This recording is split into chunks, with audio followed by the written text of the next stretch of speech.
Have a dream to become a banker? Don't worry. Sumit Sir Academy is there for you. Download Sumit Sir Academy app from Play Store or visit our website to get best quality content. Each of them had ₹120. तो आखिरी में उनके पास कितने रुपए बचते हैं? 120 रुपए, right? So find the initial amount with Daily quizzes, live batches, PDF courses, test series, and much more.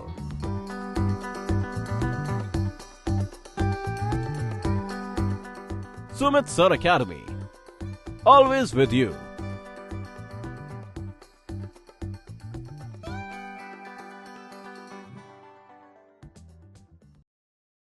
तो इस सेशन में हम सीखेंगे सॉल्व करना कंपाउंड इंटरेस्ट का एक डिफिकल्ट सवाल। कंपाउंड इंटरेस्ट के इस मुश्किल सवाल को, जिसमें बहुत सारे स्टूडेंट्स जो है फंसे हुए हैं, ठीक है, सोशल मीडिया वगैरह पर ये क्वेश्चन जो है पोस्ट कर रहे हैं कि इसको किस तरीके से किया जाए, ठीक है। तो इसका क्या इलाज है, इसका क्या सॉल्यूशन है, वो हम यहाँ पर देखते हैं, ठीक है। क्वेश्चन डिफिकल्ट इसीलिए है क्योंकि यहाँ पर जो है रेट ऑफ इंटरेस्ट जो है वो डायरेक्ट ना देकर उनका रेशियो दिया गया है। तो दैट क्रिएट्स कंफ्यूजन कि हम क्या करें, ठीक है। हमें नॉर्मल अगर रेट सेम होती है तो हम बहुत आसानी से चीजों को, क्वेश्चंस को कर देते हैं, पर यहाँ पर हमें रेट्स का रेशियो दिया गया है, ठीक है। तो इस सवाल को हम किस तरीके से करेंगे, चलिए देखते हैं। देखो, ratio of the compound interest of first year and second year is 6:35। First year की कंपाउंड इंटरेस्ट हम जब टेबल मेथड बनाते हैं तो ऐसे ही करते हैं ना, फर्स्ट ईयर की अलग, सेकंड ईयर की अलग, थर्ड ईयर की अलग। फिर आपको एक पहले से रफ आइडिया दे देता हूं, जैसे कि पहले साल की जो इंटरेस्ट है वो ए है, ठीक है। पहले साल तो सिंपल इंटरेस्ट और कंपाउंड इंटरेस्ट दोनों क्या होती हैं, इक्वल होती हैं, तो मैंने ए मान लिया। तो फिर सेकंड ईयर में क्या होता है, ए तो यहाँ पर आता ही है और इसका R% भी यहाँ पर आता है, इसका R% यहाँ पर आता है, that is, let's say that is B. Compound interest क्या होती है, इंटरेस्ट के भी ऊपर इंटरेस्ट, ठीक है। तो इसका R% हम यहाँ लिखते हैं।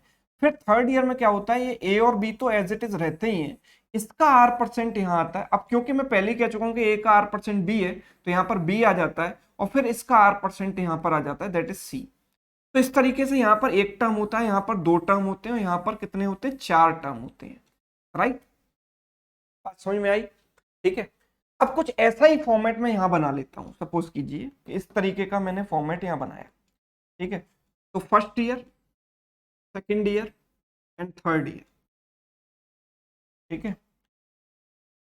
यहां पर जो रेट्स का रेशियो है, वो जो रेट्स का रेशियो है, रेट्स जो है वो किस रेशियो में है, first year, second year, third year की जो रेट्स हैं वो 1:5:7 की रेट में रेशियो, ठीक है।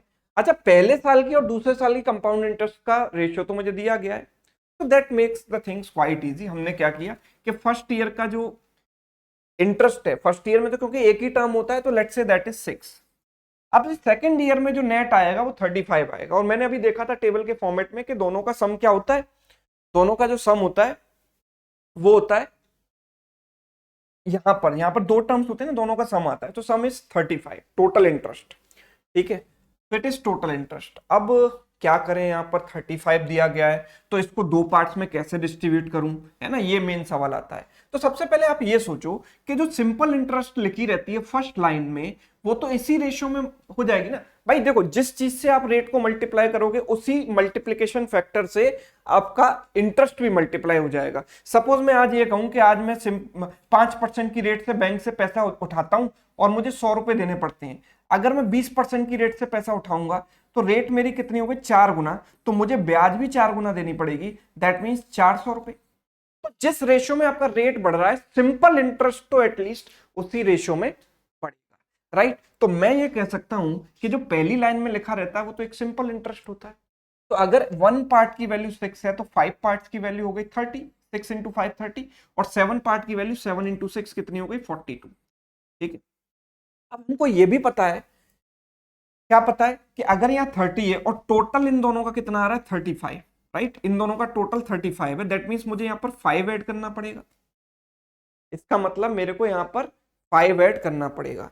तो अब आप मेरे को एक बात बताओ कि नेक्स्ट ईयर की जब मैं बात करूंगा, थर्ड ईयर की, तो जैसे 5:7 इसका रेशियो है 30 और 42 का, आप देख रहे हो कि 30 और 42 को अगर 6 से काटें तो 5:7 का रेशियो है। उसी तरीके से क्या होगा कि इन दोनों टर्म्स का रेशियो भी 5:7 ऑटोमेटिकली हो जाएगा, क्योंकि हम क्या करते हैं, इनको कॉपी पेस्ट ही तो करते हैं। यहाँ पर अगर यहाँ पर ए और बी आता है तो यहाँ पर डायरेक्ट ए और बी लिखते हैं। तो अगर ये वैल्यू 5:7 के रेशियो में बढ़ी है तो ये वैल्यू भी 5:7 के रेशियो में बढ़ेगी। दैट मीन्स अगर ये 5 है तो ये 7 हो जाएगी सेम रेशियो में।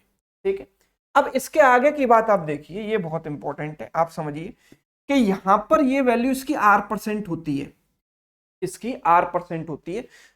तो सेकंड ईयर का रेट यहां पर लगने वाला है। ये वैल्यू इसका कितना टाइम्स है, कहना इससे कि 5/6 टाइम्स है, यानी सेकंड ईयर में ये वैल्यू 5 जो है 6 का कितना पार्ट है, 5/6 पार्ट है। तो यानी कि सेकंड ईयर में जो रेट है दैट इज 5/6, यानी कि फर्स्ट ईयर की rate is 1/6 and third year की rate is 7/6 to maintain the same ratio.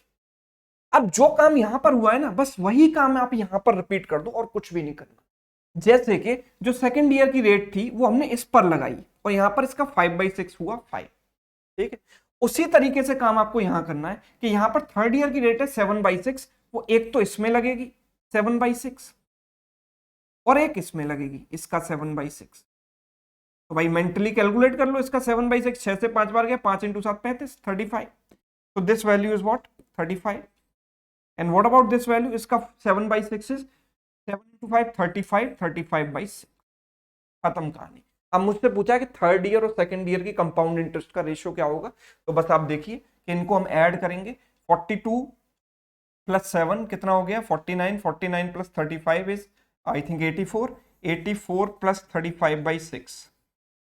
So this is 10 to 4 24, 504 + 35 539, 539/6। So it is 539/6 और सेकंड ईयर की टोटल कितनी आ रही है 35। तो मुझे थर्ड ईयर और सेकंड ईयर का रेशियो चाहिए, तो मैं क्या करूंगा, सेकंड ईयर में क्या है 539 थर्ड ईयर में 539/6 और सेकंड ईयर में क्या है 35। अगर मैं 5 से इसको कैंसिल कर दूं तो 5 से गया या 7 से गया 5 बार, 7 से गया कितनी बार 7 7 49, 7 7 49। 6 का क्रॉस मल्टीप्लाई, ऐसे क्रॉस मल्टीप्लाई कर दो, 1 × 7 77 and 6 × 5 is what 30। so the my answer is 77:30, that means option C। ठीक है, तो जिन भी बच्चों को इस टाइप के क्वेश्चन में कंफ्यूजन हो, जहां पर रेट्स का रेशियो दिया गया हो, तो आपको सेम प्रोसीजर फॉलो करना है। अगर आपको समझ में नहीं आया हो, एक बार में कोई डाउट रह गया हो, तो इस वीडियो को रिवाइंड करके दोबारा देखिए, तीसरी बार देखिए, जब तक समझ में ना आ जाए तब तक देखिए। राइट, अल्टीमेटली ये कॉन्सेप्ट जो है समझ में आना चाहिए। तो होपफुली ये छोटा सा सेशन था, ठीक है, और ये आपको पसंद आया होगा, ऐसी मैं उम्मीद करता हूँ। राइट, और ये डाउट जिन लोगों का भी था वो दूर हुआ, ये डाउट जो है आपका रिजॉल्व हो चुका। ठीक है, तो ऐसी इंटरेस्टिंग वीडियोस के लिए आप सब्सक्राइब कर लें Sumit sir academy YouTube channel. ठीक है, तो इस सेशन में इतना ही। Thank you so much.